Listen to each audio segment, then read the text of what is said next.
we are all here for the same reason. We believe in Providence.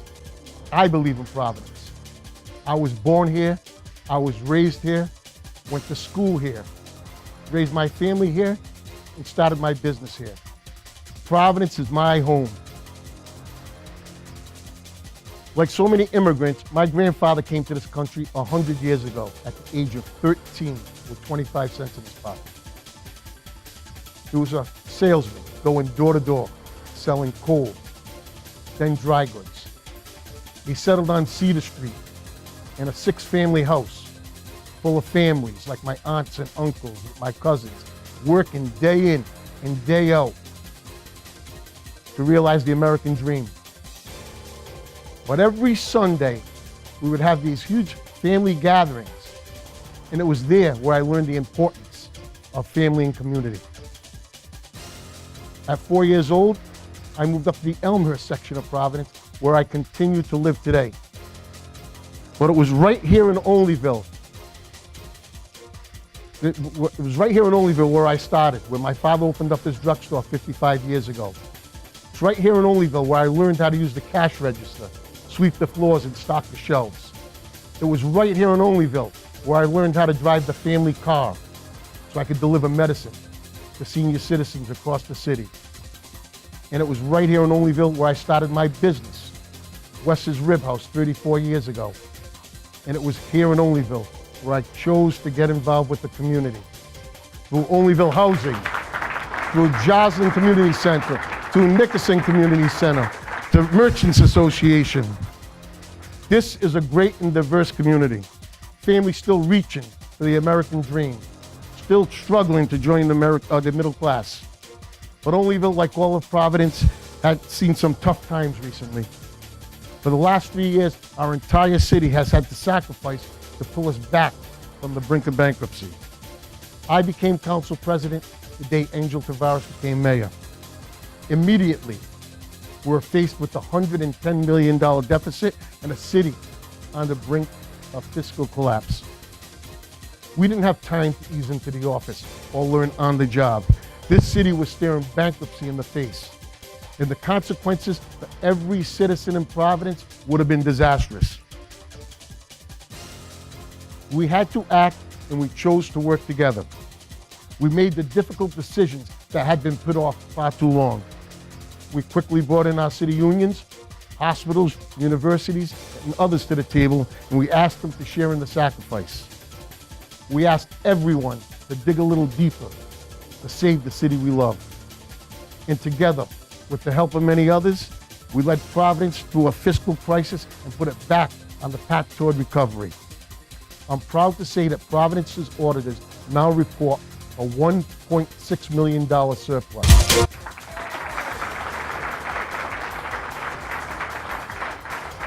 $10 million deficit to a $1.6 million surplus. That's amazing. That's amazing. And it just goes to show what we can do working together, sharing the sacrifice and making the tough decisions, no matter how politically unpopular. But the hard work is far from over. Our city's recovery is still fragile. Providence is at a critical crossroads. We have come too far, we have worked too hard, and we have achieved too much to turn back now. Providence needs to keep moving forward.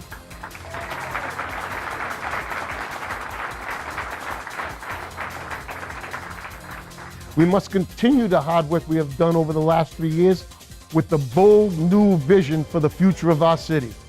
And that's why I'm here today to announce my candidacy to be the next mayor of this great city of Providence.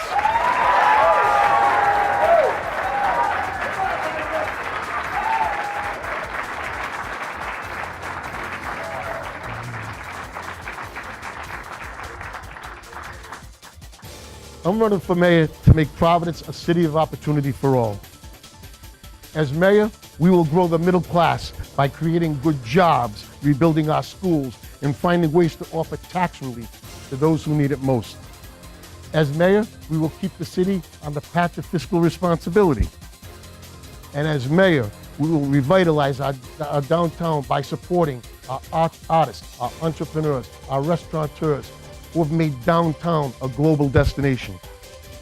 We need to continue the quality of life in all our neighborhoods. That means reducing crime and curbing youth violence.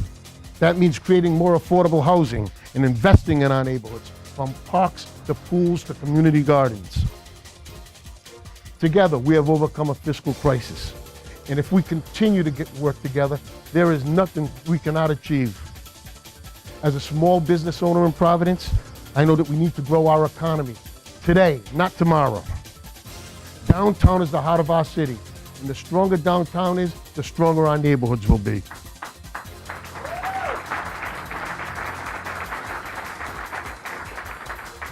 And in our neighborhoods, there are thousands of small businesses who are invested in Providence. They deserve a mayor who truly understands what businesses need from city government. First and foremost, that means reducing the red tape to expand or start a business.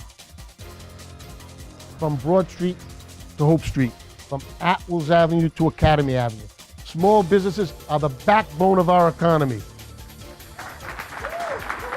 They represent thousands of jobs in our city.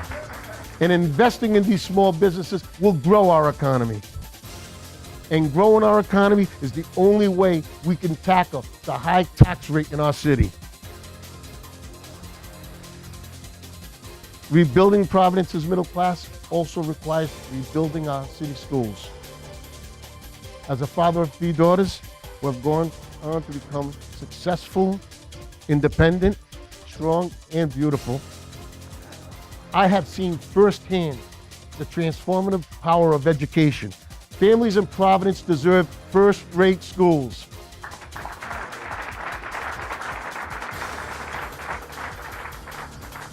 We can't ask teachers to teach, students to learn, if they have a leaky roof above their head or no heat in the classroom.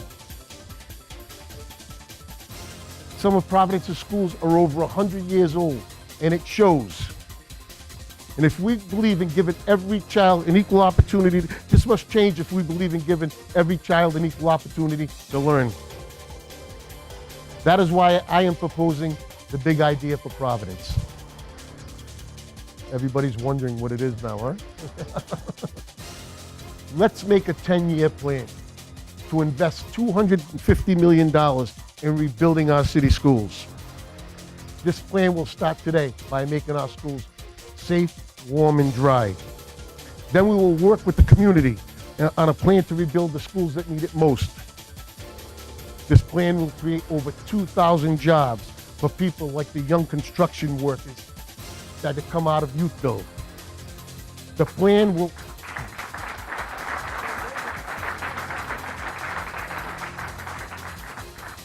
This plan will raise the self-esteem of every one of our teachers, students, parents.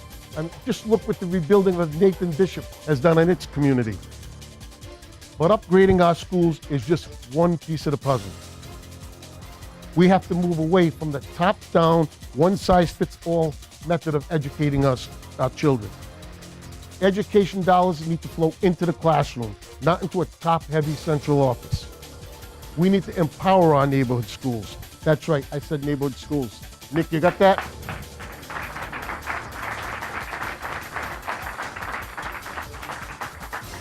And at the same time, we need to increase accountability to ensure that there's a great principal at every school, a strong teacher at the head of the class, and a child willing to learn in every seat.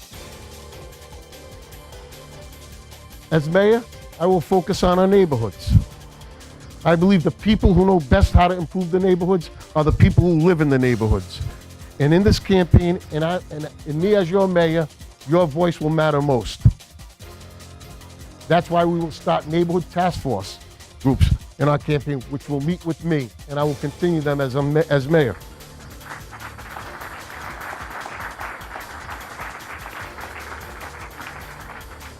Together, we will tackle the most important issues in our city, like curbing youth violence, creating safe and affordable housing, and improving parks and recreation.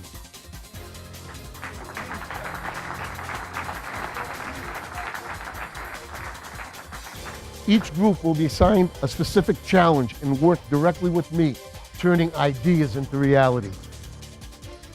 There are tough challenges ahead of us. 3 years ago, they said our city was on the verge of failure. We proved them wrong. And by working together, we can prove them wrong again.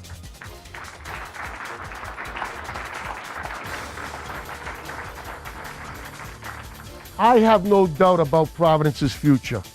There is no problem we can't solve. There is no hurdle we can't get over, and there's nothing we can't do.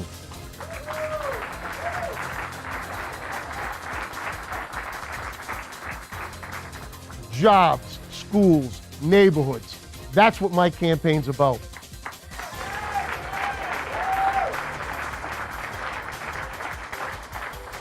And let me finish with this. I'm not only a father, I'm a grandfather. I know I don't look like one, but I am.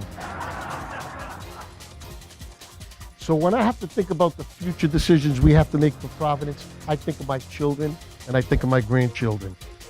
And they remind me of making the important, tough decisions today instead of putting them off for future generations. It's always better to think long-term than the quick fix. And it's always better to be focused on the future than dwell on the past.